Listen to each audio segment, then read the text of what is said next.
সুপ্রিয় দর্শক শ্রোতা, আসসালামু আলাইকুম। দেশ ও প্রবাস যে যেখান থেকে ভিডিওটি দেখছেন সকলকেই জানাচ্ছি আন্তরিক প্রীতি ও শুভেচ্ছা। দর্শক শ্রোতা, আমি আজকে চমৎকার একটি থাম্বনেল লিখেছি। থাম্বনেলে যেটা লিখেছি সেটার ব্যাপারে আপনাদের সামনে পূর্ণাঙ্গ বিশ্লেষণ করব। তাই সকলকেই বলবো যে আপনারা যারা আমার চ্যানেলে নতুন যুক্ত হয়েছেন এবং এখনও পর্যন্ত চ্যানেলটি সাবস্ক্রাইব করেননি, অবশ্যই চ্যানেলটি সাবস্ক্রাইব করে লাইক কমেন্ট শেয়ার করে দেবেন।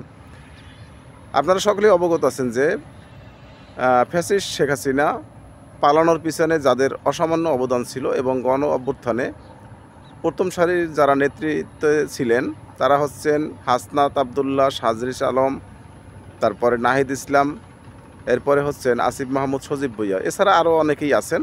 তো এরা প্রথম সারির কিন্তু নেতৃত্বে ছিলেন।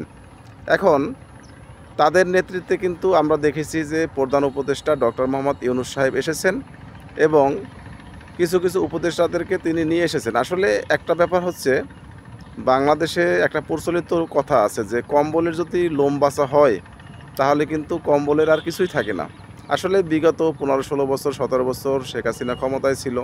শেখ হাসিনা ক্ষমতার অপব্যবহার করে ইউনিয়নের চেয়ারম্যান থেকে শুরু করে সকল শ্রেণীর এবং সরকারি সকল কর্মকর্তাদেরকে কিন্তু তিনি বিভিন্নভাবে কিনে ফেলেছেন। সেক্ষেত্রে বাংলাদেশে বিএনপি, জামাত বা আদার্স কোনো দলের নেতৃত্বাধীন মানুষ কিন্তু ছিলেন না, যার কারণে এখন যেদিকেই যায় সেদিকেই শুধু আওয়ামী লীগ, আওয়ামী লীগ এবং আওয়ামী লীগ এবং শেখ হাসিনার বিভিন্ন লোকজন কিন্তু এখনও বিভিন্ন জায়গায় বসা। সেই ক্ষেত্রে উপদেষ্টাদের নিয়োগ দিতেও কিন্তু কিছুটা বিভ্রান্তের ভিতর পড়তে হয়েছে ইউনূস সাহেবকে। সেখানে কিন্তু নির্দলীয় কোনো লোক ছিল না, ম্যাক্সিমামই কিন্তু আওয়ামী লীগের লোকজনকেই উপদেষ্টা পদে পরিষদে বসানো হয়েছিল। এ কারণে কিন্তু অনেক রকমের সমস্যার সম্মুখীন হয়েছে এবং অনেক সমস্যার কিন্তু সমাধান এখনও করতে পারেনি।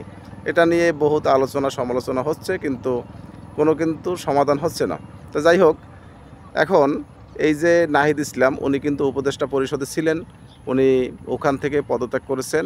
কারণ হচ্ছে উনি একটি রাজনৈতিক দলের প্রধান, রাজনৈতিক দলে উনি আছেন, যে কারণে কিন্তু নির্বাচন করার জন্য উনি উপদেষ্টা পদ ছেড়ে দিয়েছেন। কিন্তু উপদেষ্টাদের যে বিতর্কত তথ্য আছে সেগুলি কিন্তু ওনার অবগত, কে কী করছে না করছে সেটা কিন্তু ওনার জানা আছে। সেই জন্য উনি সেদিন একটি বিবৃতি দিয়েছেন, একটি বক্তব্য দিয়েছেন। সেখানে বলেছেন যে সকল উপদেষ্টাদের সকল তথ্য আমার কাছে আছে, যখন প্রয়োজন হবে তখন কিন্তু প্রকাশ করব, এটা কিন্তু বলেছেন। এটা বলার পরে আসলে উনি ঠান্ডা বেরেন্টের লোক, ভদ্র মানুষ, সেক্ষেত্রে উনি অতটা উত্তেজিত হয়ে বলেননি। তবে উত্তরাঞ্চলের যে মুখ্য সমন্বয়ক আছেন সার্জিস আলম, উনি কিন্তু জোরালো বক্তব্য দিয়েছেন এবং উনি স্পষ্ট বলেছেন যে আমি যদি উপদেষ্টাদের সকল তথ্য ফাঁস করে দেই তাহলে কিন্তু উপদেষ্টাদের কিন্তু লঙ্গি খুলে যাবে। আসলে ব্যাপারটা এমনই, কারণ তাদের ভিতরে এমন কিছু কথা আছে যেটা এখন প্রকাশ করলে জনসাধারণের কাছে তাহলে কিন্তু হাসিনাকে যেভাবে উৎখাত করেছে বাংলাদেশ থেকে সেরকম একটা পরিস্থিতি তৈরি হবে। তাই এই কারণে হয়তো ওনারা এভাবে বলতেছে না। তবে যারা আসলে চোর, তারা তো পুলিশের নাম শুনলেই তাদের মনের ভিতরে আটকে উঠবে। সেজন্য তারা কিন্তু অলরেডি বিমানের টিকিট কাটা শুরু করেছে বা কেউ বিদেশ পালিয়ে যাওয়ার উপক্রম হয়েছে। এটা কিন্তু আমরা দেখেছি এবং সার্জিস আলম কিন্তু বলেছেন যে আপনারা যারা যাই কিছু করছেন না কেন সকল কিছু মানে সকল কিছুই আমাদের তত্ত্বাবধানে আছে এবং সময় মতো সব কিছু প্রকাশ করব। এখন এই সার্জিস আলমকে বলবো যে আসলে বাংলাদেশের 12টা বাজিয়ে আর লাভ কী? কারণ আমরা যেই জন্য গণ অভ্যুত্থান করেছিলাম, যেই জন্য সাধারণ মানুষ রাস্তায় নেমে এসেছিল, সেই জিনিস যদি আমরা পরিপূর্ণভাবে করতে না পারি তাহলে তো আওয়ামী লীগ আর তাদের ভিতরে কোনো ব্যবধান নেই। এটাই বলবো। তারা এখন চাচ্ছে যে কোনো রকম একটি দায়সারা নির্বাচন দিয়ে বাংলাদেশ থেকে পালিয়ে যাবে এবং তাদের তো আখের গুছানো শেষ। কারণ প্রত্যেকটা উপদেষ্টা যত পরিমাণ অর্থ হাতিয়েছে বা কামিয়েছে সেটা দিয়ে তারা বিদেশে সুন্দরভাবে লাইফ লিড করতে পারবে।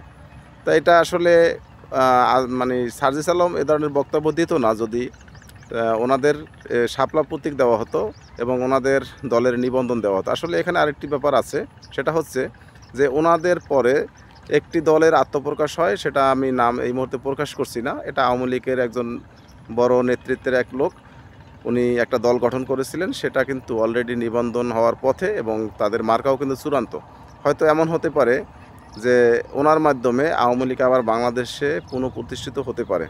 হয়তো আওয়ামী লীগের নৌকা মার্কা থাকবে না, কিন্তু ওনার মাধ্যমে আওয়ামী লীগের একটি দল যদি প্রতিষ্ঠিত হয় তাহলে আওয়ামী লীগের যারা সাধারণ নেতাকর্মী আছে তারা আওয়ামী লীগের বিভিন্ন পদে বহাল হবে এবং আওয়ামী লীগের ওয়ার্ড এবং থানা পর্যায়ের বিভিন্ন নেতৃবৃন্দ ওই দলে গিয়ে যোগদান করবে এবং আওয়ামী লীগের একটি বিশাল অংশের ভোট কিন্তু তারা ক্যারি করবে।